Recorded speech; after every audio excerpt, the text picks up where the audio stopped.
Ray optics का lecture number 3 और आज हम ज्योमेट्रिकल ऑप्टिक्स के ऐसे चरण में जाने वाले हैं जहां पर हमें एक्चुअली में ज्योमेट्री देखने को मिलेगी। इतना कैजुअल तरीके से क्यों बोल रहा हूं मैं? हेलो बच्चे, चलो ठीक है। चर्चा का विषय ये है कि हमने ना लास्ट क्लास में स्फेरिकल मिरर के कुछ स्पेशल पॉइंट्स के बारे में पढ़ लिया था, है ना बच्चों? यही देखे वो सारे स्पेशल पॉइंट्स जिसमें radius of curvature, pole, focus, focal length, aperture सब देख लिया। अपर्चर को अपन ने क्या नाम दिया था बच्चों? द्वारक। फिर मैंने बोला इसके बारे में तो मैं नेक्स्ट लेक्चर में बताऊंगा। पागल बनाया था बच्चों तुम्हें, उसी समय बता देना चाहिए था। कोई बात नहीं, फिर बता दूंगा। ठीक है, क्या लिखा है बच्चों? Sign convention. साइन कन्वेंशन को समझने के लिए तुम्हारे सामने देख रहे हो बच्चों, ये वाला पॉइंट और ये वाला पॉइंट अगर यहां पर बना देता हूं बच्चों एक में मिरर, क्या बना दो बच्चों? एक मिरर। क्या मिरर बनाया, वाह। और मिरर के इस पोर्शन को क्या कर दिया बच्चों मैंने? पॉलिश कर दिया। तो ये वाला फेस कौन सा कहलाएगा बच्चों? इसे अपन बोलेंगे रिफ्लेक्टिंग फेस। बोलो हाँ। अच्छा, यहां से कोई रे ऑफ लाइट आती है अगर यहां से, तो हमें पता चल गया कि ये रे ऑफ लाइट कहां आएगी? टकराने के बाद हमेशा पीछे ही जाती है या आगे भी जा सकती है? निर्भर करता है कि ऑब्जेक्ट कहां पड़ा है। क्या तुम मानते हो कि ऑब्जेक्ट टकराने के बाद, मतलब रे ऑफ लाइट जो होती है वो इंसिडेंट रे जो टकराने के बाद वो हमेशा पीछे जाती है, आगे भी जा सकती है? मतलब पीछे ही जाती है या आगे भी जा सकती है? आगे भी जा सकती है। ऑब्जेक्ट की पोजीशन पर निर्भर करता है। इसका मतलब हमारी रे ऑफ लाइट टकराने के बाद इधर भी जा सकती है और पीछे भी जा सकती है। मानते हो कि नहीं? अगर पीछे सारा मामला इधर है तो ये पूरा पोर्शन किस में नापा जाएगा, और इस तरफ सारे पोर्शन को किस में नापेंगे? ये कौन सा एक्सिस कहलाता है बच्चों? प्रिंसिपल एक्सिस के ऊपर वाली सारी डायरेक्शन क्या होगी? नीचे वाले को क्या लेंगे? जैसे एक एग्जाम्पल है, 10th क्लास तुमने पढ़ी है बच्चों सबने, उसमें तुम्हें एक ऑब्जेक्ट होते थे, टकराते थे धैं, टकराते थे धैं, ऐसे। सही है क्या? ये समझ में कभी नहीं आएगा 10th में? हाँ कोई बात नहीं, ऐसा कुछ करते थे तुम। अब इस करने के चक्कर में तुम्हारी हाइट होती थी h1 और इसकी हाइट क्या होती थी? तो कहने का मतलब है इसको पॉजिटिव मानोगे और इसको क्या मानोगे? फिलहाल इतना सही है, ये तो मान सकते हो ना। तुम में से किस किस के पास बच्चों प्रोटेक्टर है? प्रोटेक्टर, चांदा। हाँ अभी नहीं, चांदा नहीं, मैंने मंगवाया नहीं था क्या तुम्हें? जब लेक्चर स्टार्ट किया ना तब भी बोल दिया था बच्चों सबके पास चांदा, पेंसिल, रबर, शार्पनर होने चाहिए। याद करो, हो ही नहीं सकता। मैंने तुम्हें बोला है जब लेक्चर स्टार्ट करना था ना, सेकंड डे, जब मैंने बोला था, जब चैप्टर खत्म हुआ था कौन सा, अल्टरनेटिव करंट, तब मैंने कहा था कि अपन जब ऑप्टिक्स स्टार्ट करेंगे ज्योमेट्रिकल मतलब ज्योमेट्री बॉक्स तुम्हारे पास होना चाहिए, क्योंकि हम टॉपिक चैप्टर भी कौन सा पढ़ रहे हैं? Geometrical optics. मैंने बोला था चांदा वांदा तो होना चाहिए तुम्हारे पास, स्केल, या नहीं बोला था? दिव्या बोला था ना मैंने, मुस्कान बोला था ना कि सबके पास एक चांदा तो होना चाहिए खुद का। अड़ा, पड़ोसी से लेगा तो शर्म इसको बहुत जल्दी आ जाती है एक तो।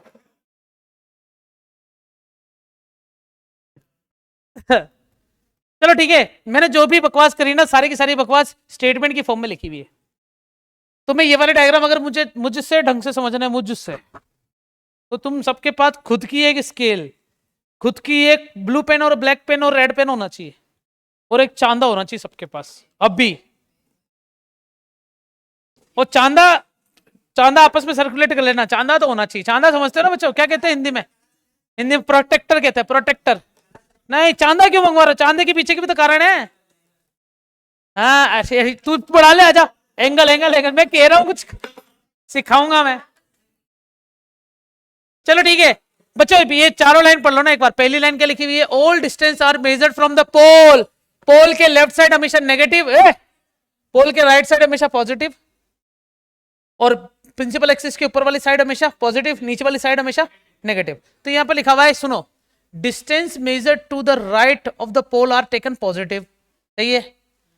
Distance above the principal axis are positive. Angle measured from the normal to the anticlockwise are positive. ये लाइन जो लिखी हुई है ना बच्चों, एंगल जो अपन नापेंगे, एंटी क्लॉकवाइज का मतलब क्या होता है? उल्टा। जब एंगल ऐसे जाएगा ना तो उसे पॉजिटिव कहते हैं, पता है? ये तो तुमने मैथ में भी पढ़ा होगा। और इस वाले एंगल को नेगेटिव बोलते हैं। कभी देखा ऐसा? तुमने शायद मैथ्स में ऐसा डायग्राम कभी बनाया होगा, ये पॉजिटिव एंगल होते हैं, और ऐसा बनाया होगा इसे नेगेटिव बोला होगा, या फिर तुमने ऐसा बनाया होगा ये एंगल 60 है तो पॉजिटिव है, उल्टा जाएंगे तो माइनस का 60 मतलब नेगेटिव है। सही है क्या बच्चों? साइन कन्वेंशन के बारे में तुम्हें अगर कुछ भी समझ में नहीं आया ना इतना भी, तो डूब के मर जाओ बच्चों, क्योंकि आगे इसी का यूज होने वाला है। रेडी सब जने? हाँ, क्या लिखा हुआ है? Rules for ray diagram. I have to tell you that what is the rules behind that making the ray diagram of any mirror. किसी भी मिरर का रे डायग्राम बनाने के लिए तुम्हें रूल्स पहले पता होना चाहिए।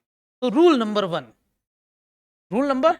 1, हमेशा इंसिडेंट रे मेरा कौन सा कलर से आएगा बच्चे बताओ? कौन से कलर से लिया था अपने? ब्लू कलर से लिया था, बिल्कुल। तो ब्लू कलर से जब भी रे ऑफ लाइट आएगी, पता है क्या होगा? क्या होगा बताओ? बताओ क्या होगा टकराने के बाद?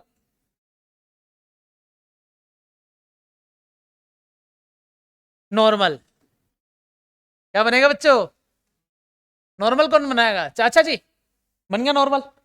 अच्छा, तुम्हें ये पता है नॉर्मल हमेशा सी से जाता है, ये तो पता है। और टकराने के बाद कलर कौन सा लेना बताओ? ये लो, वो सेम एंगल से टकरा के जाएगी। मानते हो कि नहीं मानते हो? क्या तुम्हें ये हजम हो रही बात कि ये वाला एंगल आई है तो ये वाला एंगल आर है और दोनों सेम होंगे? लॉ ऑफ रिफ्लेक्शन यूज किया है, सेम एंगल बनाते जाती है। तो इससे नियम जो बना है वो ये होता है कि अगर ऑब्जेक्ट जो है, सॉरी, इफ इंसिडेंट रे, कौन सी रे बच्चों? Is parallel to principal axis PA, then after reflection क्या हो जाएगा बच्चों उसके साथ? क्या लिखा है ये? कौन सी इंग्लिश लिख रहा हूं मैं? Passing from focus. समझ गए? फायदा तो ये कहता है कि थोड़ा सा मामला ऐसा होना चाहिए था। फोकस से जाने का मतलब यही तो हुआ, बिल्कुल बीच में से भी तो होना चाहिए ना। अब समझ में आ गया? तो जब भी कोई ray of light principal axis से पैरेलल आती है तो टकराने के बाद फोकस से जाएगी। 10th क्लास में पढ़ा है बच्चे तुमने। तुमने सिर्फ 10th में पढ़ा है, यूटिलाइज नहीं किया उसको। हम यूटिलाइज भी करेंगे। यूटिलाइज मतलब यूज है।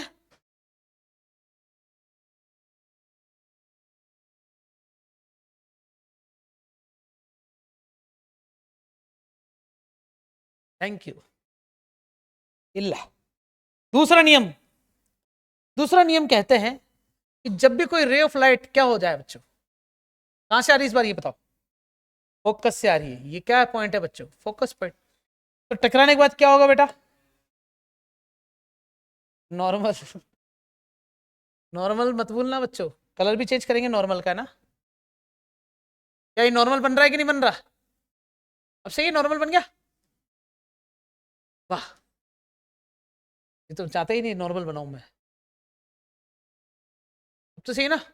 बिल्कुल सही बन गया। नॉर्मल के बाद क्या होगा बताओ? टकराने के बाद सेम एंगल बना के चली जाएगी। क्या जा रही है? सेम एंगल बना के बड़ी टेढ़ी जा रही है। अब सही है। तो कलर बताओ, बताओ ये एंगल और ये एंगल सेम होगा क्या? तो इससे क्या पता चल रहा है?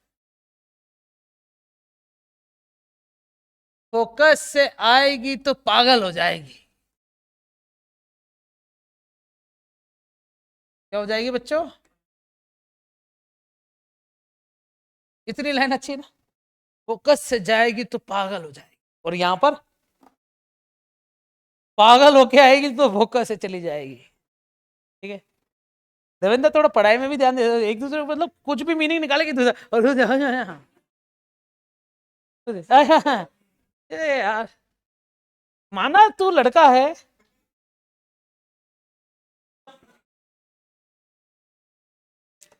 नहीं, सच में लड़का है। तुम मान क्यों रहे हो यार? अपन फिजिक्स पढ़ रहे हैं, मैथमेटिक्स थोड़ी पढ़ रहे हैं। Why are you so behaves like casuality? मुझे बताओ ये क्या हुआ बच्चों? रे ऑफ लाइट आई, कहां टकराई? पोल से टकराई, और टकराते ही वापस सेम एंगल क्या बनेगा बच्चों बताओ? नॉर्मल। ये बन गया नॉर्मल। इसका बन गया क्या बच्चों? नॉर्मल का कलर कौन सा रखूं? नॉर्मल का ये वाला ले लेता हूं ताकि अलग दिखे ना। और टकराने के बाद क्या होगा बताओ, क्या होगी? सेम एंगल बना के जाएगी क्या बच्चों? ये एंगल आई है, ये एंगल आ रहा है, हाँ या ना? तो यहां पर लिख देता हूं, पोल पे आएगी तो पोल से जाएगी। मानते हो कि नहीं? वो भी पता है, नीचे एक लाइन लिखनी पड़ेगी, सेम एंगल बनाकर। आया समझ में? फोर्थ नियम कोई बताना चाहेगा? एग्जैक्टली, इफ अ रे of light is passing from the radius of curvature, और टकराने के बाद क्या बनेगा बताओ? नहीं, नॉर्मल बन गया क्या नॉर्मल? अब बताओ इस नॉर्मल के साथ एंगल कैसा बनेगा? Same angle. तो सेम एंगल बनाओ भैया, सेम एंगल 0 बनेगा, टकरा के वापस कहां चली जाएगी? पीछे। तो ऐसे आई और ऐसे चली गई, ओ बिड़ू, सी से आएगी तो सी से चली जाएगी। देवेंद्र ये तो समझ में आ गया होगा तुझे, क्योंकि इसमें सी लिखा है ना। सी मीन्स, सॉरी गलत लिख रहा हूं मैं, सी मीन्स होता है सेंटर ऑफ कर्वेचर।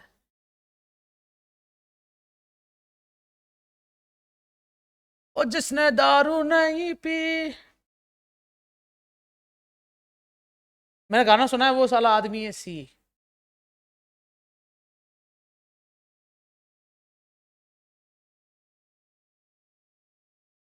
बोलो ये समझ में आ गया क्या? दिस आर द नियम फॉर द ड्रॉइंग द रे डायग्राम इन ज्योमेट्रिकल ऑप्टिक्स। जब भी कोई रे ऑफ लाइट पैरेलल आती तो फोकस से जाएगी, फोकस से आ रही तो पैरेलल हो जाएगी, पी पे जाएगी तो पी से सेम एंगल बनाते हुए जाएगी, और सी से जा रही तो सी से वापस उड़ जाएगी।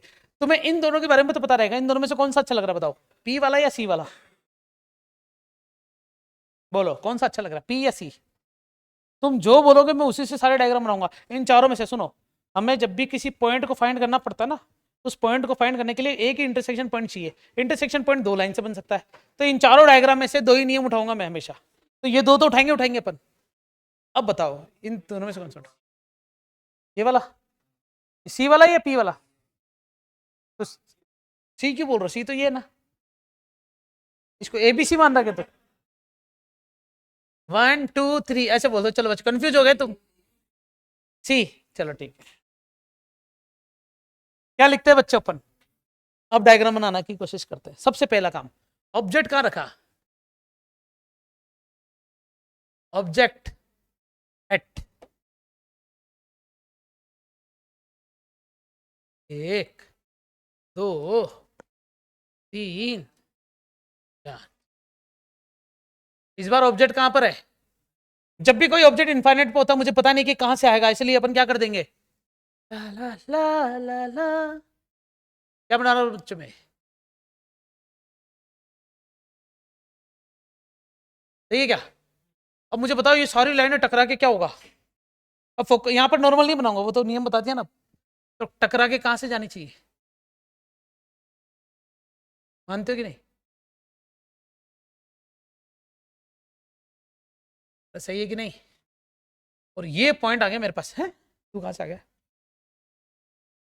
और यही फोकस क्या मेरा ओ से रिप्रेजेंट किया जाएगा। ओ मींस ऑब्जेक्ट, ओ मींस ऑब्जेक्ट। सारी लाइन कहां पर मीट हो रही है?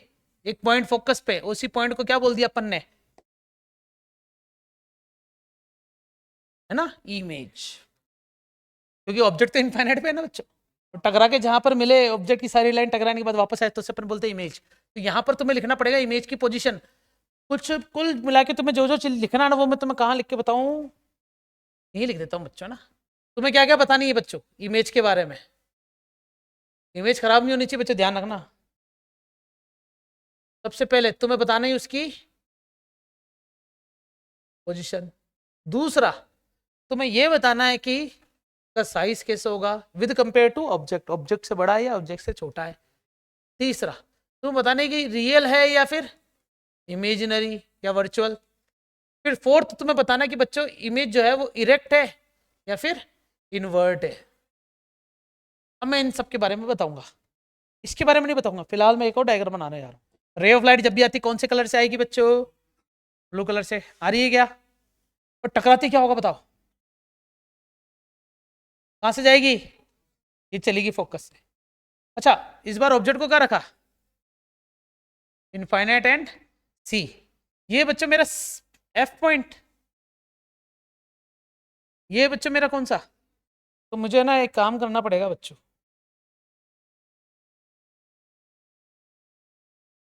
इन सबके ना एक पॉइंट फिक्स कर देते बच्चों। ये पॉइंट क्या कर देता हूँ एफ, और इस पॉइंट को क्या कर देता हूँ सी। इसमें भी इस पॉइंट को क्या कर देता हूँ एफ, और इस पॉइंट को सी, इस पॉइंट को एफ, इस पॉइंट को सी।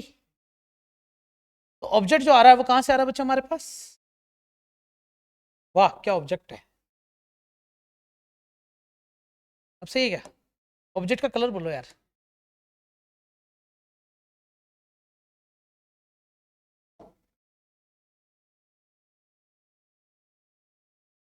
ये रहा ऑब्जेक्ट, है ना?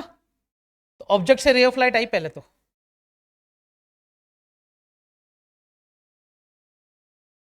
बड़ा ही होता जा रहा है। रे ऑफ लाइट आई ऑब्जेक्ट से, टकराई, पैरेलल है, ठीक है। फिर क्या होगा टकराने के बाद? कहां से गई? फोकस से। दूसरी रे ऑफ लाइट कहां से लेना चाहोगे बताओ? मुझे बताओ, तुम फोकस से लेना चाहते हो, पी से लेना चाहते हो, या सी से लेना चाहते हो? बोलो।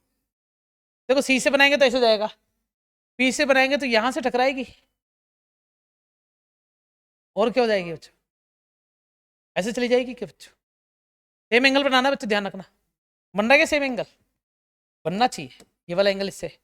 तो बताओ ये मेरा क्या बन गया? इसे नाम दे दिया आई, इसका नाम क्या दे दिया?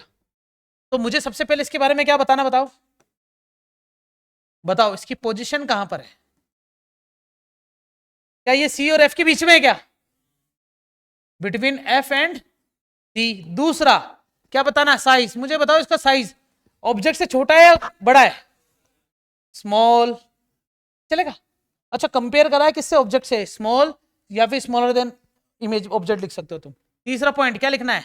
इमेज कैसी बन रही है, रियल या वर्चुअल? हमें कैसे पता चलेगा वर्चुअल है या रियल है? तो मैंने रियल ऑब्जेक्ट वर्चुअल ऑब्जेक्ट इसके बारे में पहले ही बता दिया।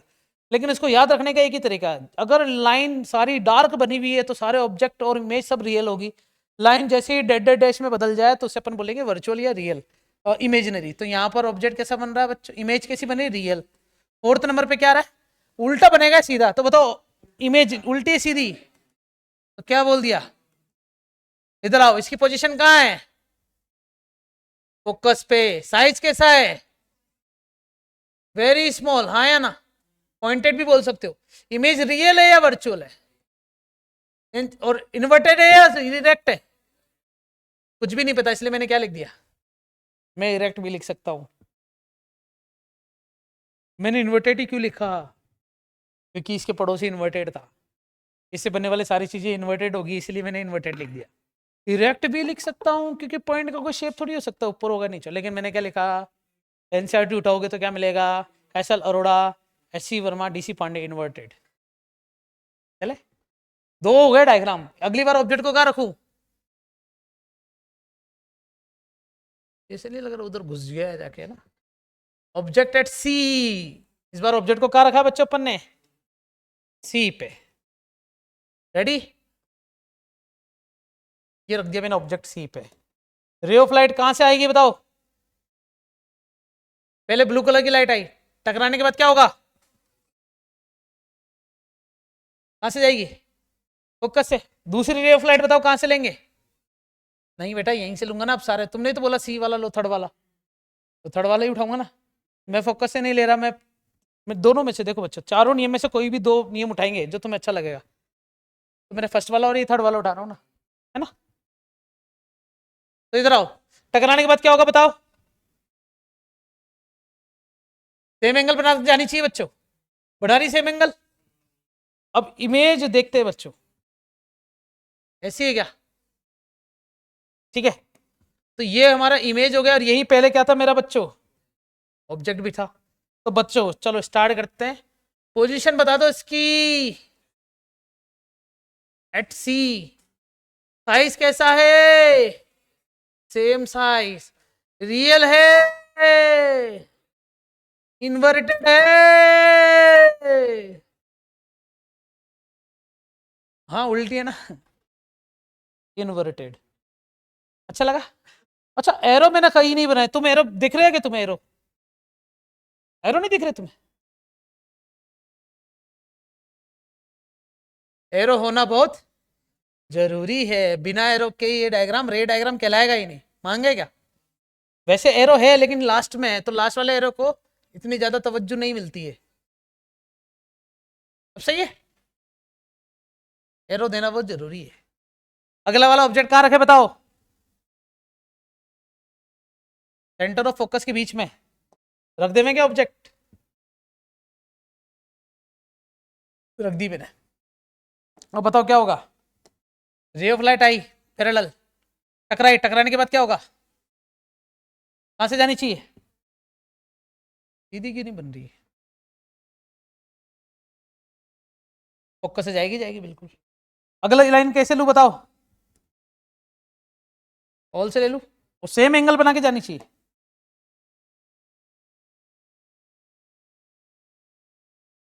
क्या बन गई है सेम एंगल?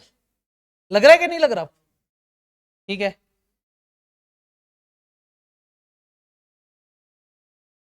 अब बताओ ये पॉइंट कहां पर मिल रहा है इसका?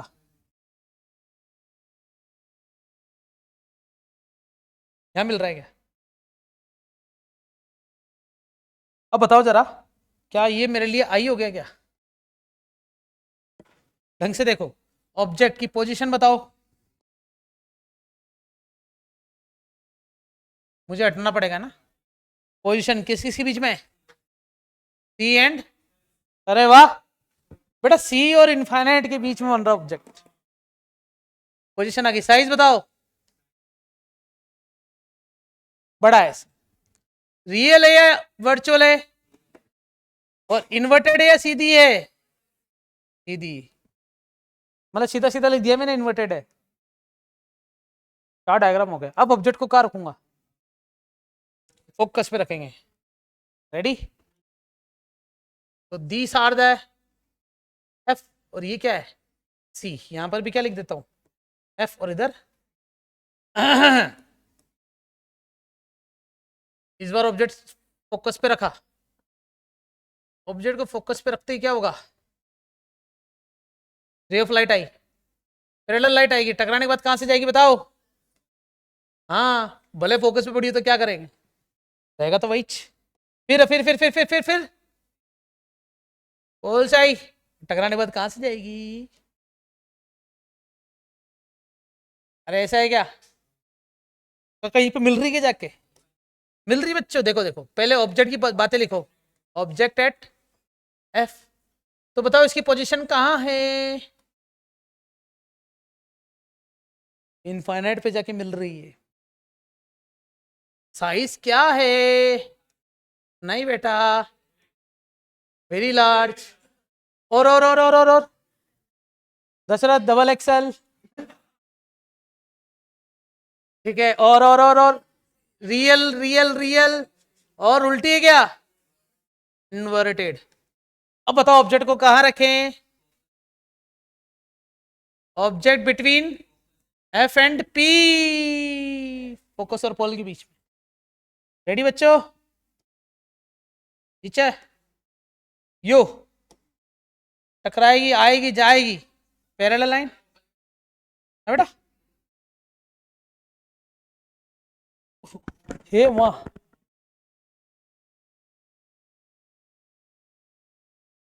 अब सही है। वो भावना में बह गया था मैं थोड़ा। कम बोलो है, टकराई। फोकट नहीं, फोकस, फोकस से जाएगी। मतलब तुम इतने फोकट हो चुके हो कि फोकस को भी फोकट दिख रहे हो तुम, हाँ? चले बच्चा आगे। एक और रे ऑफ लाइट कहां से आएगी? पोल पोल पोल, भैया पोल पोल खेलना पड़ेगा। और टकरा के कहां से जाएगी बताओ? सेम एंगल बना के जानी चाहिए। जा रही है क्या? अरे जा रही है ना, देखो ना सेम एंगल बना के, ये दोनों एंगल सेम लग रहे हैं, आई और आर। तुम तो चांदी से बनाओगे ना। अरे प्रोटेक्टर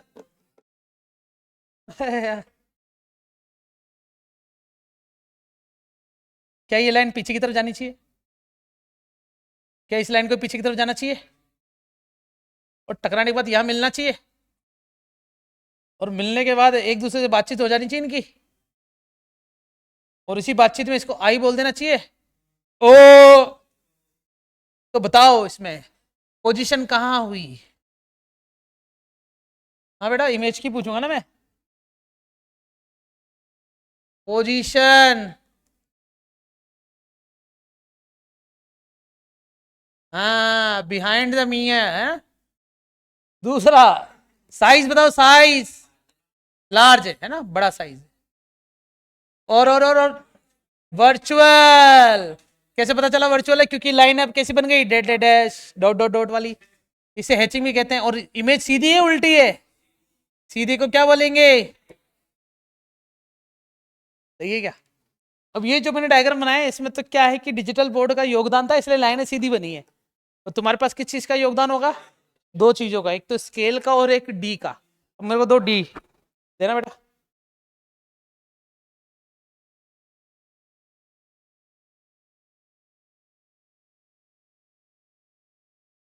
ठीक है, सबके पास ये डी अवेलेबल होगा, पता है क्यों? क्योंकि स्टैंडर्ड साइज होता है।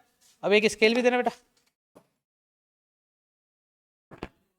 कहाँ गया पेन? यार मैं नीचे झुकूंगा मेरी कमर दुखेगी, कोई झुकेगा आके? दे बेटा स्केल देना। वो पेन उठा दे, बस गिर गया जो।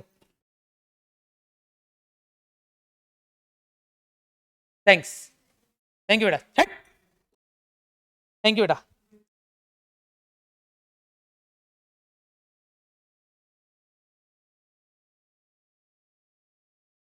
2 मिनट।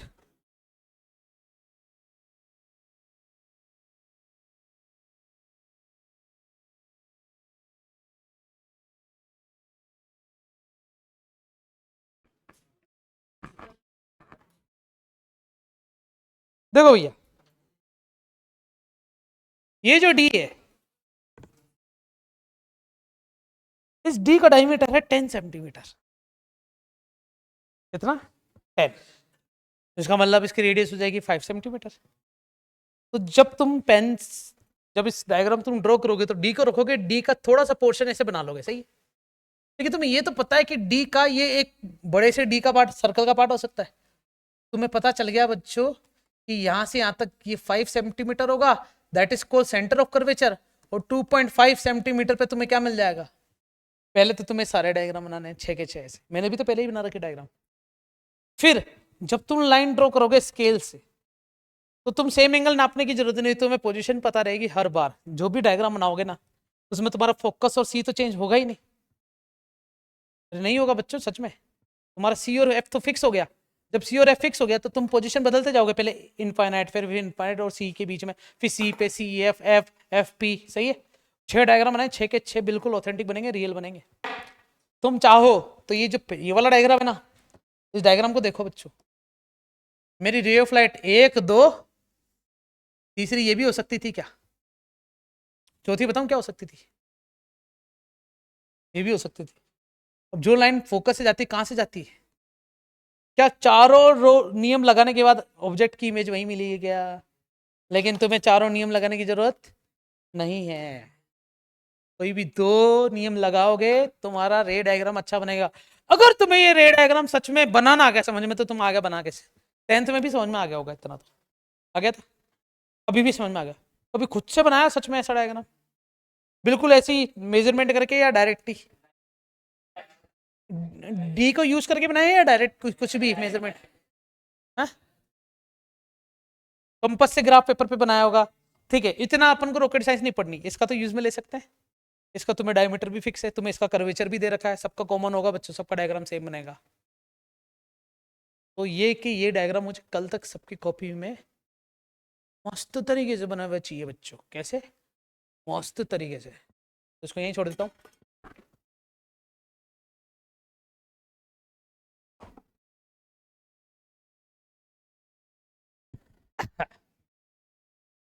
ठीक है, ये भी सही है, हमारे पास हो गया डन।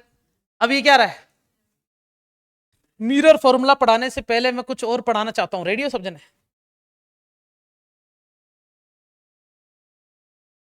रेडी या नहीं? या फोकस तो नहीं बिगड़ा इसका, देख ले। एक, दो, ठीक है, 2 मिनट।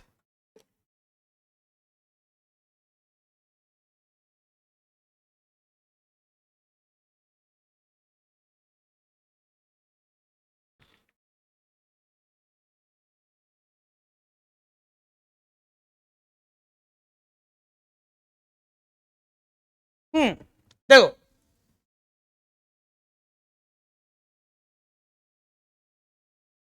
क्या बनाया बच्चों मैंने, ये रेलफुल।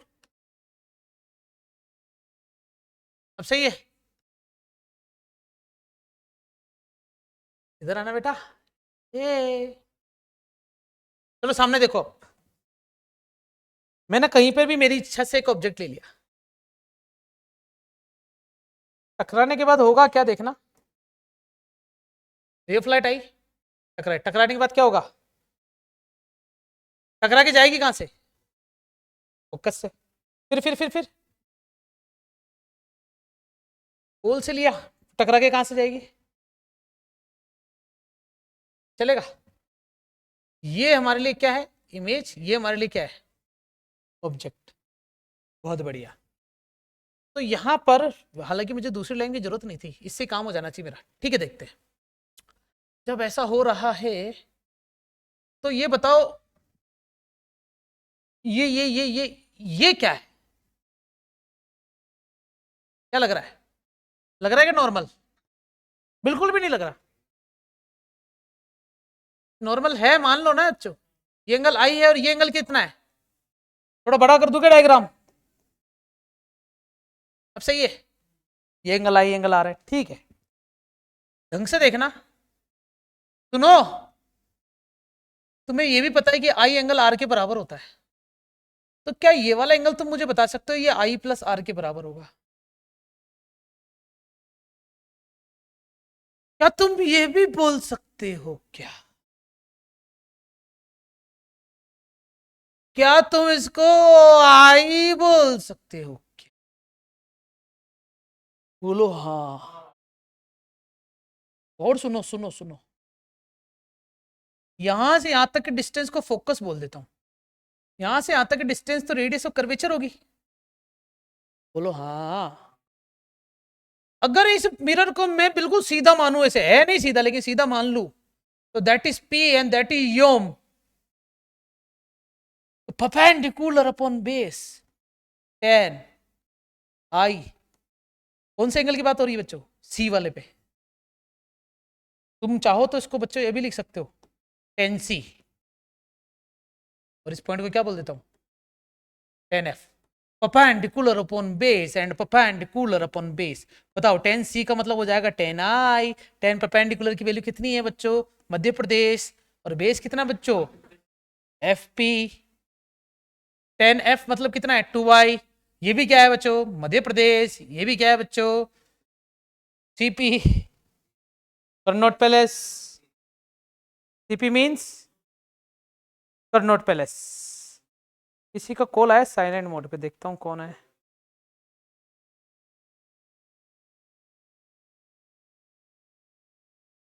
ठीक है, और देखो बच्चों, यू नो व्हाट, एंगल इतने छोटे कि इनको छोटू ही मान लो बिल्कुल। हाँ बेटा, हाँ बेटा।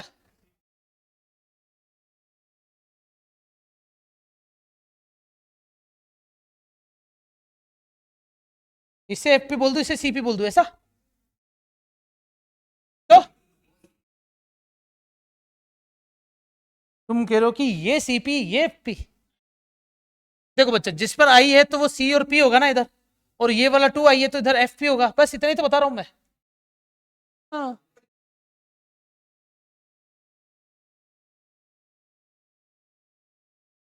बोलो सही है क्या? क्या इस आई की वैल्यू यहां पटक दूं? अरे मानते हो कि नहीं? कहां पर सीपी आएगा बेटा?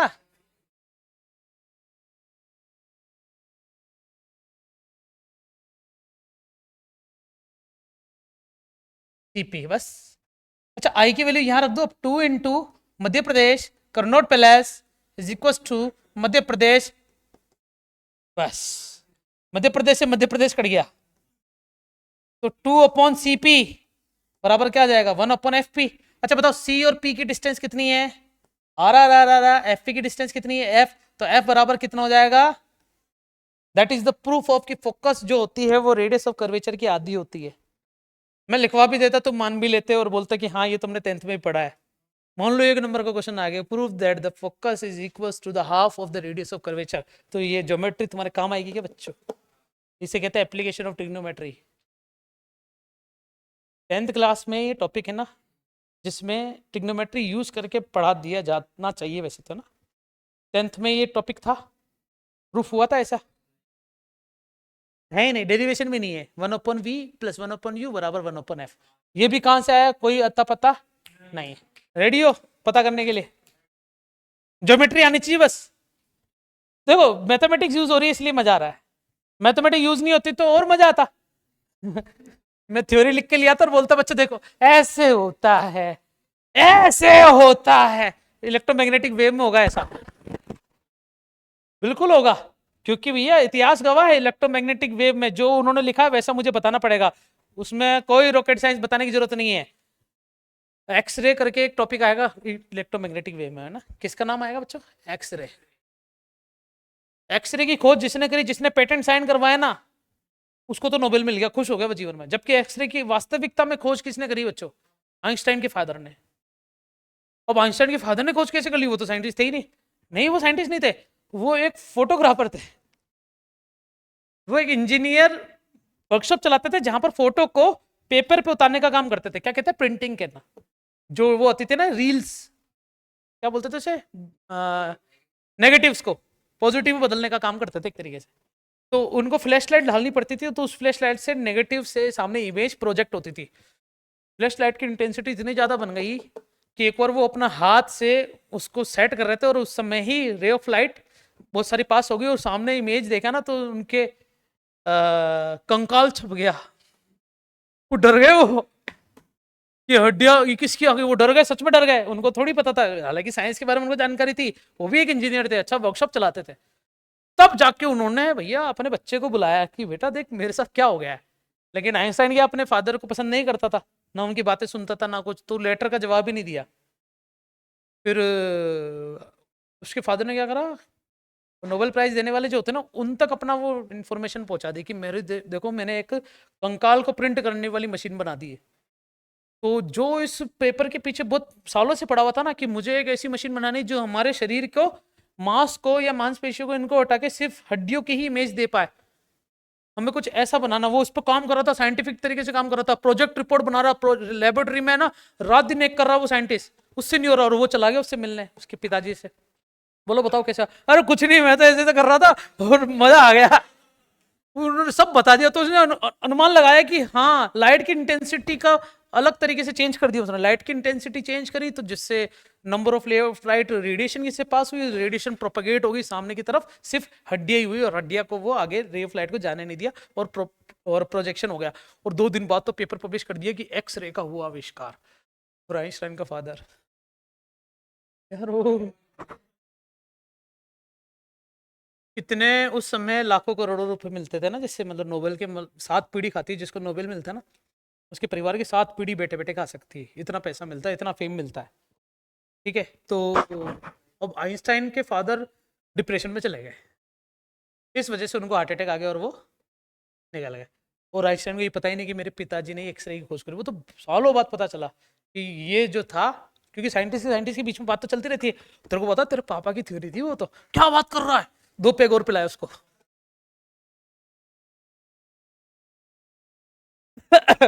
उसके बाद तो तुम्हें बताइए, हाँ भाई तेरे पापा ही थे वो। तो इलेक्ट्रोमैग्नेटिक वेव्स के अंदर आइंस्टाइन के फादर का योगदान है बहुत बड़ा, लेकिन है नहीं, ऐसे ही बहुत सारे साइंटिस्ट अपनी अपनी थ्योरी देखेंगे तो दूसरे साइंटिस्ट जो सच में साइंटिस्ट गिरी झाड़ते हैं वो जाते थे उनकी थ्योरी चुरा लेते थे 10-5 रुपए देके, बोला अब कल मिलता है, वो कल कभी आया नहीं। चलो ठीक है, टॉपिक का नाम क्या बच्चों बताओ, रेडियो सब जने है ना, बोर तो नहीं हो रहे हो, कोई हो रहे हो तो बताओ बच्चों, अरे बता दो, उसको ब्यूटी पार्लर भेज दूंगा मैं। दशरथ, कीप शांति बच्चों। लाइन सीधी बननी चाहिए ना यार। सही है, आओ बच्चों। सबसे पहला काम क्या बनाया मैंने यहाँ पर, एक ऑब्जेक्ट। सिर्फ सीधी लाइन लेनी नहीं थी तो आई क्यों?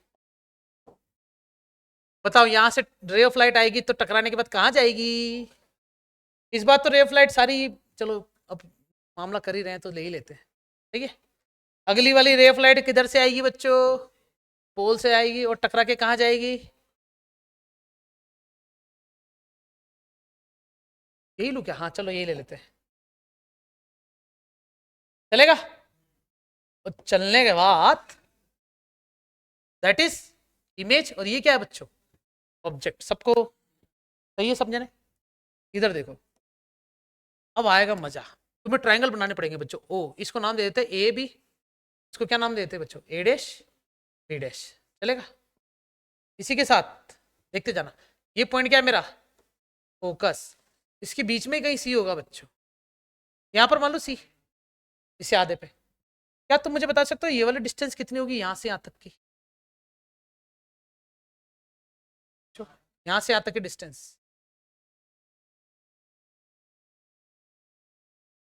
क्या ये ऑब्जेक्ट की पोजीशन है क्या? अरे हाँ या ना? उससे रिप्रेजेंट किससे करूंगा? यू से। फिर यहां से यहां तक की बताओ, यहां से यहां तक, क्या ये इमेज का है क्या बच्चों? हाँ या ना? ये तो इमेज का है, ठीक है। उसके बाद यहां से यहां तक का क्या है?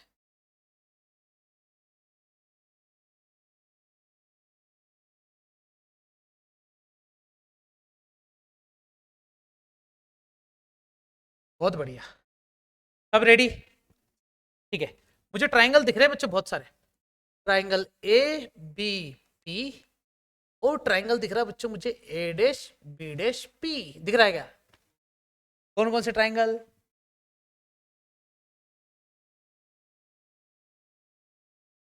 एक ये ट्राइंगल,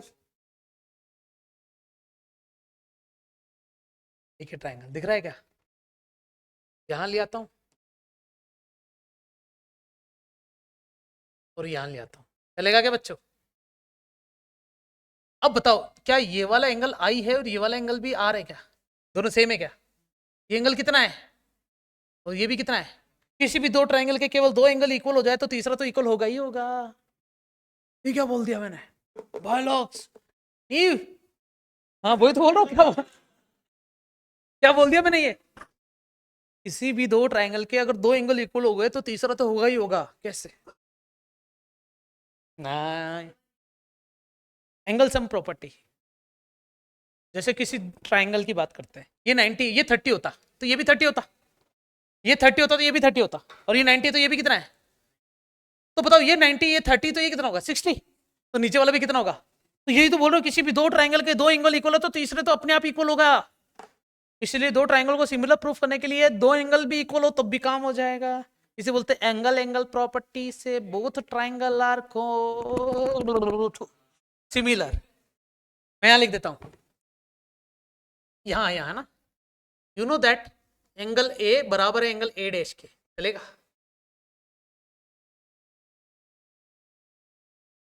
और एंगल बी पी ए बराबर है एंगल किसके? B dash P A dash के। हाँ या ना? आई बराबर आर। चलेगा? और ये दोनों इक्वल क्यों है? क्योंकि 90 डिग्री। तो एंगल एंगल प्रॉपर्टी बच्चों किस किस को पता है? ये 10th क्लास में पढ़ी है तुमने, सिमिलर ट्राइंगल के अंदर एंगल एंगल नीव ने हाथ ऊपर करा फिर नीचे कर दिया। बता बेटा, एंगल एंगल एंगल में और एंगल एंगल में क्या अंतर है? मतलब एंगल एंगल एंगल प्रॉपर्टी में और एंगल एंगल प्रॉपर्टी में क्या अंतर है? एक तो 3 एंगल आ गया और एक 2 एंगल आ गया, दोनों में अंतर क्या है नीव?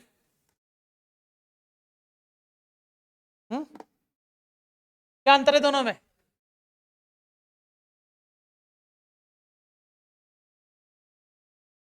दोनों एक ही बात है ना, क्योंकि जिसके दो एंगल इक्वल होंगे वो तीनों तीसरा तो एंगल इक्वल होगा ही होगा।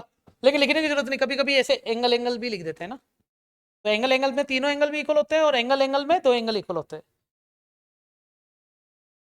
अब सुनो, दो ट्राइंगल सिमिलर होते हैं तो इससे क्या अपन यूज में लिया जा सकता है? हाँ,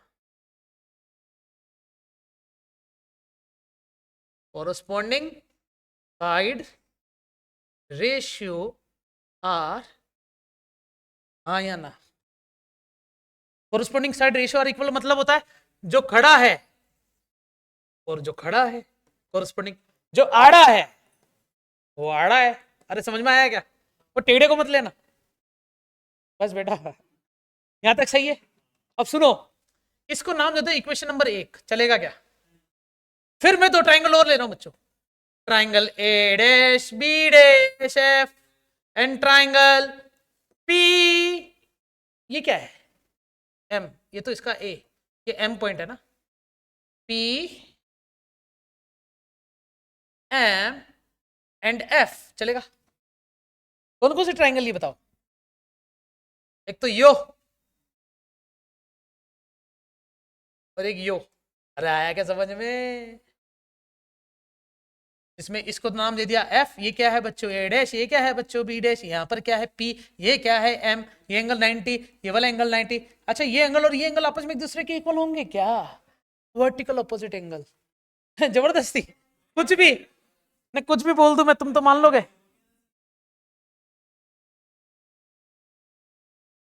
हैं? कुछ भी, तब थोड़ी देर वेट करेंगे, टॉपिक पढ़ा के आराम से। सर फैन ऑन कर लेना प्लीज, पीछे से ही है, मैं बोलता हूँ बस।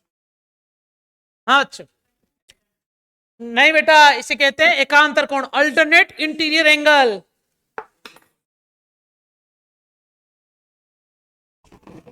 क्या एकांतर कोण? अरे जेड बन रहा, जेड अल्टरनेट इंटीरियर एंगल। तो बताओ कौन कौन से ट्राइंगल सिमिलर हो गए? दो एंगल हो गए बच्चों, तो यहां लिख देता हूं, सुनना, एंगल ए डैश बराबर एंगल पी के, क्यों? क्योंकि 90 डिग्री हो गया, plus angle A dash B dash F किसके बराबर होगा एंगल? बोलो, पी एम एफ लिखो या एफ एम पी लिखो? बोलो। ये मैथ्स की लैंग्वेज है बच्चों, पी एम एफ लिखना। ए आई ए, अल्टरनेट इंटीरियर एंगल। मुझे बताओ ना बच्चों, मैंने पी एम एफ ही क्यों लिखा, एफ एम पी क्यों नहीं लिखा? क्योंकि बच्चों सिमिलर ट्राइंगल के लिए तुम्हें वर्टेक्स भी सेम रखने पड़ते हैं, इसलिए ट्राइंगल हो गया बच्चों A dash B dash F similar होगा किसके? P M F. देखो यहां से टीप के लिखा। फिर corresponding side ratios are equal, लिख दो यहां पर।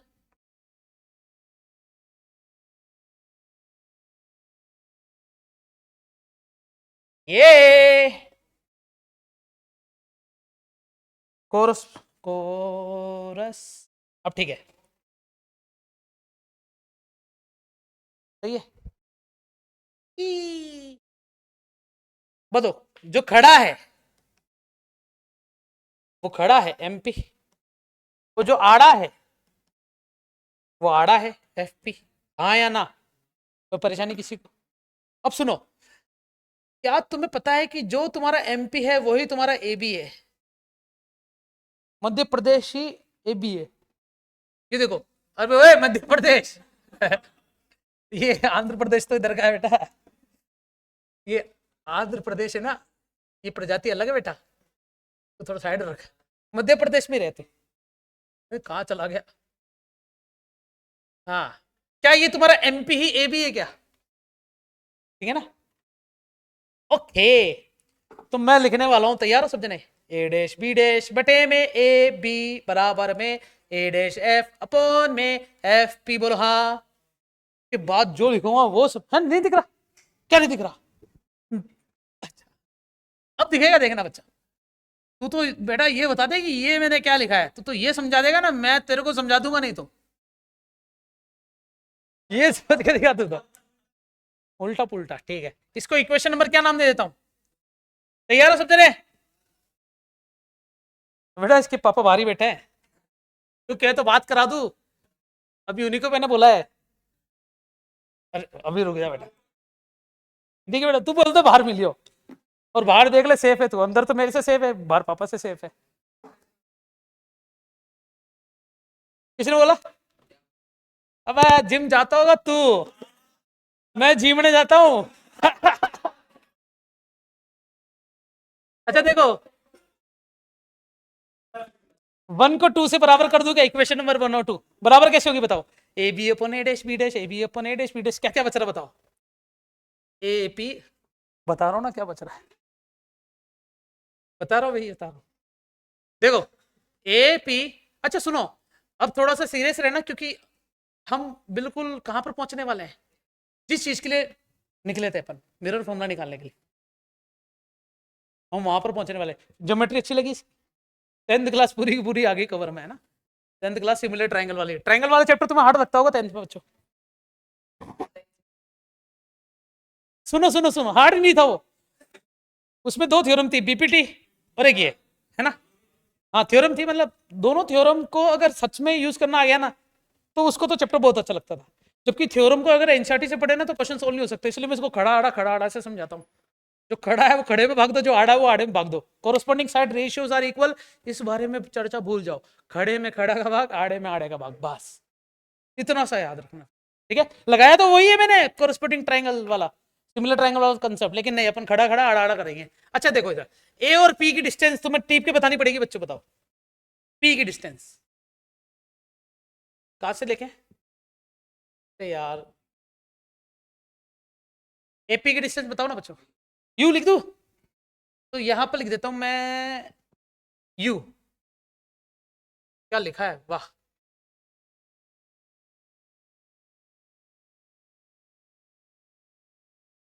सॉरी, देखो बच्चों एपी की वैल्यू बताओ, एपी एपी एपी एपी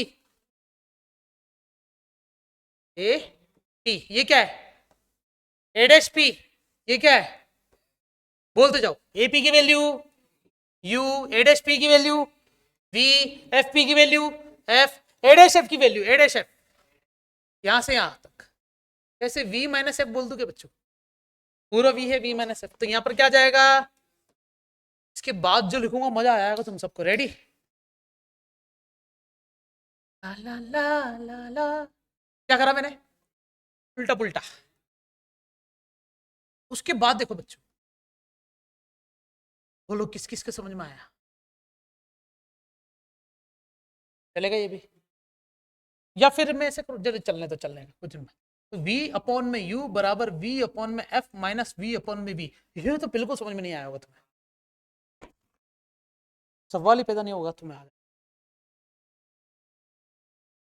बताओ क्या करा मैंने? अमन बताएगा बस, बाकी सब चुप रहेंगे। अलीशिया, अमन बता क्या करा मैंने?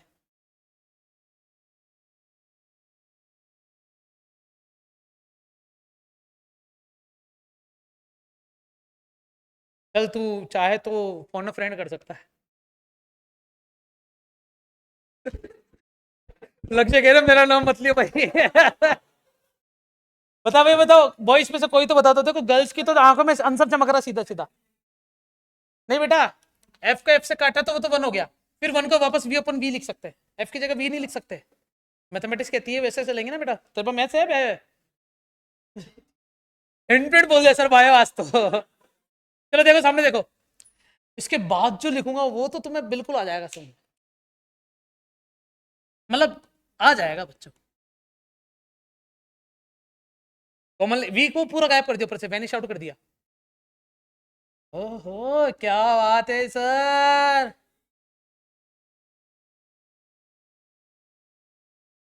क्या बन गया ये मेरा फॉर्मूला। तुम बच्चों यहां तक पहुंच सकते हो, फिर तुम्हें यहां तक आने के लिए कुछ करने पड़ते हैं, हर किताब में अलग अलग मेथड होता है।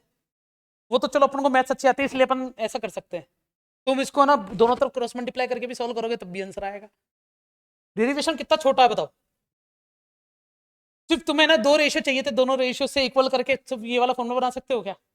ये बना बच्चों हमारे पास मिरर फॉर्मूला। नेक्स्ट सेशन में बताओ क्या करने वाले अपन, तुम्हें यहाँ तक का तो सारा आना चाहिए, रे डायग्राम बना के लिया होगा घर से सब जने। अच्छा बच्चों जो नहीं बना के लाएगा उसके साथ क्या होना चाहिए कल?